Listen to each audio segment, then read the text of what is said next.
A major change at the White House this week. Press Secretary Karoline Leavitt stepping down at the end of the month to focus on family, with the president saying she'll stay on as an outside advisor. Jackie, Peter, Jackie, Peter, Jackie. I would encourage maybe some of you in this room to get outside the Beltway and go do some of that undercover investigative reporting. You're jumping ahead to a conclusion in this speech before even hearing it yourself. You and the people in the media who have such biases but fake like you're a journalist, you shouldn't even be sitting in that seat. Your understanding is wrong. Have you read the full plan? So I gave a quote to one of the media outlets in this room yesterday that Democrats behaving like children would be the least surprising thing of the night. And unfortunately, that quote did turn out to be true. For more, let's bring in someone who knows a little bit about this job. Former White House press secretary, now co-anchor of America's Newsroom and co-host of The Five, Dana Perino, also a #1 New York Times bestselling author with the new novel Purple State, available everywhere now. I have a copy, and it is great.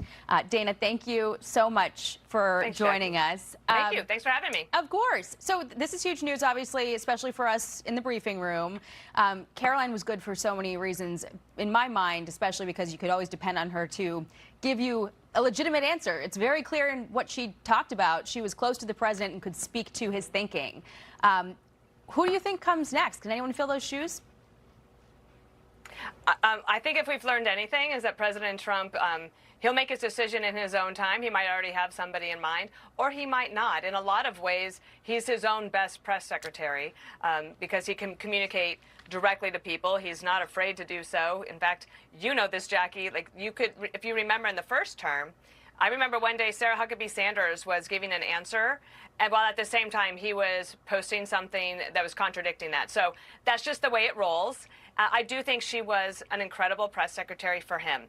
She was obviously very loyal to him, and when the reporters went to her with a question, when she answered it, they knew that she had the benefit of his thinking, or if she didn't have the answer, she could get to him quickly.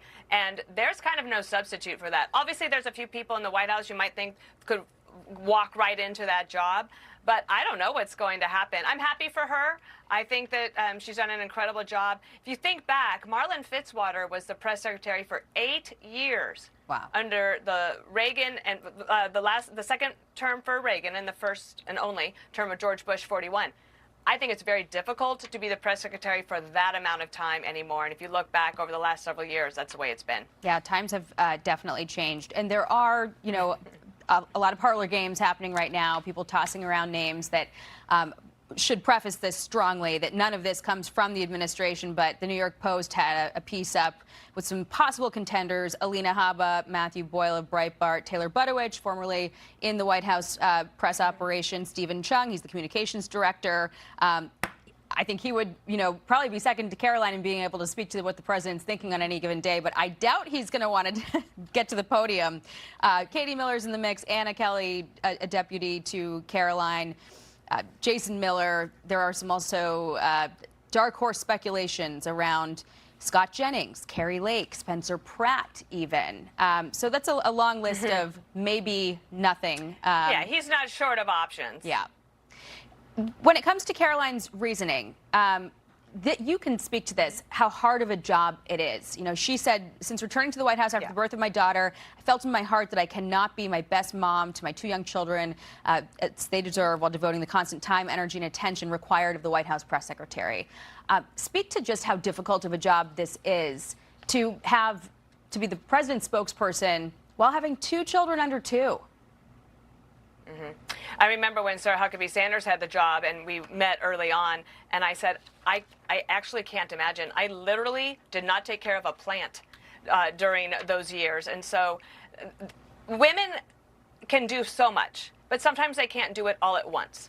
And I think that this White House has been not shy about encouraging people to have children early, get those families going. And I think that what's remarkable about Karoline is she's always exuded this confidence and a humility in her confidence and a self-deprecating humor that doesn't always come across at the podium, because that's not necessarily warranted there.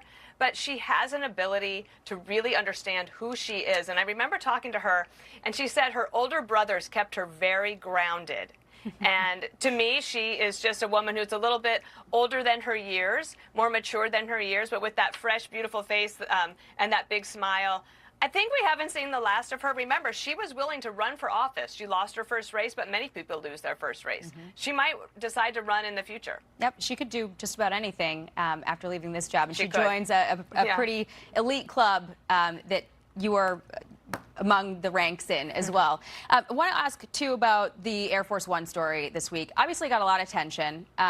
There's a Washington Post piece out yesterday, I believe, talking about how on different levels, journalists felt deceived by this plane swap. The quote says, now journalists say they feel disappointed that the White House wasn't forthright about the operation, didn't brief them during the flight or once it concluded, with some reporters saying they feel deceived by the government.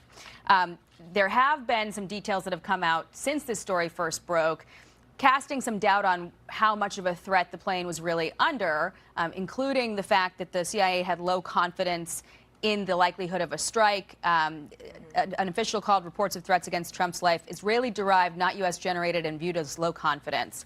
But in your mind, does that mitigate sort of the fallout at all? And has the White House done enough to solve the outstanding questions surrounding what happened? So I can understand the press saying that once they were back safely in the United States, wanting to have more details. Okay, fine. However, I also think this. There's only one entity that could turn a one-day story into a 6-day story, and that is the media talking about itself. They've missed the other story, which is, yes, there was a threat. Now, even if it's low confidence, it doesn't mean that there wasn't a threat. That detail, the CIA can also explain how that determines. Like, if you think that there's a guy with a shoulder-fired missile, and he's capable of doing that, then your interpretation of low confidence is not your call, right? If the reporters, that's not their call. It's the Secret Service's call to protect the president. And to me, the reporters missed the boat. They always want to say that they're on the front lines, right there with the president, and so they were. And now, if Secretary Rubio and Secretary Bessent hadn't been on the plane and it was only the fake news media and they were the ones that were the decoy, I could maybe understand some more frustration, but that's not how it was. Plus, think about this. They don't want to offer more operational details about the decoy, because what if they have to use something like that again? So I'm sympathetic to both points of view, but I do think that the press can put a pin in this story and focus on the fact that if you want to criticize President Trump and use the Iran war, then there's plenty here to talk about, which is that the MOU is about to expire tomorrow, and we still have Iran trying to assassinate the president. To me, that is a much bigger story, but the press never misses an opportunity to miss an opportunity, and this is one of those cases. Yeah, and there would be just as much saber rattling if the threat had been ignored and, intelligence was not taken seriously. I mean, we can imagine what that would have looked like as well. I think the ongoing question is, if they do have to do this again, will or should the administration clear that up after the fact, after the threat has passed? I mean, I could say arguably maybe that I could see a little bit of that, or at least calling people in and saying, look, it was a chaotic situation. We wanted to make sure that the president was safe. That's a Secret Service deal. We did the best that we could, and we hear you. We'll answer more of your questions. And really, that's what the press wants to hear. But it is pretty incredible how the reporters can make the story all about themselves when it's really a story about Iran. Dana, thank you so much. We're out of time. I could talk to you all morning, but we have to move on. Thank you so much for joining us. I love your show, and thanks for having me. Thanks for so much, remembering Dana. I was press secretary. Oh, my gosh. Bye. Everyone buy Dana's book. Thanks, guys. Oh, thank you. Bye. Be sure to like and subscribe for all the Fox News latest on YouTube, and catch full shows streaming now on Fox One.